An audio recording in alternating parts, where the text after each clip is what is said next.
বিপিএফক পুৰা পূৰ্ণ সমৰ্থন দিছোঁ আৰু নিশ্চিত থাকক এইবাৰ দৰং উদালগুৰিৰ পৰা বিপিএফৰ প্ৰাৰ্থী দুৰ্গাদাস বড়ো 100% জিকিব।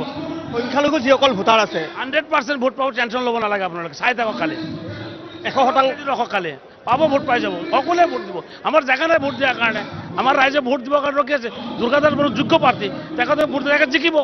যিহেতু বড়োসকলৰ ভোট আছে, আমাৰ বিটিয়ে যথেষ্ট ভোট পাব, তেখেতৰ জিকাটো নিশ্চিত হৈ গৈছে। আজি আমাৰ দুৰ্গাদাস বড়ো ডাঙৰীয়াৰ মনোনয়ন পত্ৰ দাখিল কৰিব আৰু আমি নিশ্চিত যে আমাৰ বিপিএফ দলে 100% জিকিব। আৰু আপোনালোকে দেখিছে কংগ্ৰেছৰ বহুত কৰ্মী বা AIUDFৰ আমাৰ MLA ডাঙৰীয়া আহিছে অলৰেডি, দলগাঁও সমষ্টিৰ মজিবৰ ডাঙৰীয়া। 100% আমি জিকিছোঁ আৰু আমি ধন্যবাদ দিছোঁ AIUDFৰ যিমান কৰ্মকৰ্তাসকল আছে, লিডাৰ আছে আমাক সহায় কৰাৰ কাৰণে। আৰু কংগ্ৰেছৰ বহুত নেতা কৰ্মীয়ে আমাক সহায় কৰিবলৈ আগবাঢ়ি আহি আছে, তাৰ কাৰণেও মই ধন্যবাদ দিছোঁ সিহঁতক। আমাৰ প্ৰতিদ্বন্দ্বী হ'ব বিজেপি, কংগ্ৰেছ আৰু BPF তিনিটা।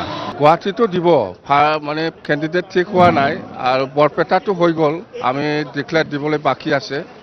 অলৰেডি আমি শোণিতপুৰটো ডিক্লেয়াৰ দিলেই, খালি এটাই ঠিক হোৱা নাই, গুৱাহাটী লোকসভাটো। কোকৰাঝাৰত আমাৰে জিকিব, BPF জিকিব, চিন্তা কৰিব নালাগে। দৰং ওদালগুৰিতো BPF জিকিব, কোকৰাঝাৰতো BPF জিকিব, শোণিতপুৰতো জিকিব।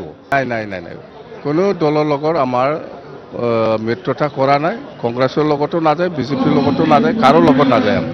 নাই, AIUDFে দৰং ওদালগুৰিৰ ক্ষেত্ৰত আমাক সহায় কৰিবলৈ আগবাঢ়ি আহিছে, সহায় কৰিবলৈ আগবাঢ়ি আহি আছে। আমিও আদৰণি জনাইছোঁ, আমি ধন্যবাদ দিছোঁ, বেলেগ আৰু একো নাই। আমি লোকসভা নিৰ্বাচন শেষ হোৱাৰ পিছত 1 বছৰৰ পিছতে আমাৰ BTC নিৰ্বাচন আহিব, ইয়াতেও আমি চৰকাৰ বনাম। UPFL কাম নাই, এতিয়া UPFL কাম নাই। ইহঁতে ক'ব পাৰে, কিন্তু গ্ৰাছৰুট লেভেলত যিখিনি আমি ৰিজাল্ট পাই আছোঁ, UPFLৰ একো কাম নাই।